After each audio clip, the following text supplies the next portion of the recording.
അല്ലേ? തീവ്രവാദികളുടെ ബലിപീഠങ്ങളിൽ കുരുതി നൽകാനുള്ളതല്ല ഈ യൗവനം. ജീവിത സമരത്തിൽ തോറ്റുപോയ ഒരു ജനതയുടെ ഇരുട്ടുനിറഞ്ഞ വഴികളിലെ നക്ഷത്രത്തിളക്കമാണിവർ. ആർക്കും വേണ്ടാത്ത പൊങ്ങുതടികളായി ഇവർ നിരാകരിക്കപ്പെട്ടുകൂടാ. സമൂഹത്തിന്റെ മുന്നിൽ നടക്കാനുള്ള അറിവും ശേഷിയുമാണ് ആർജിച്ചെടുക്കേണ്ടത്.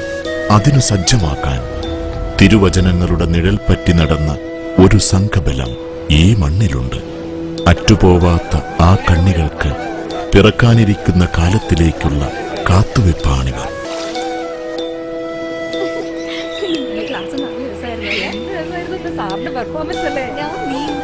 നമ്മളെ കുട്ടികള് കോളേജിൽ പോണ കാഴ്ച ഒരു സന്തോഷം തന്നെയല്ലേ ഈരാൻക?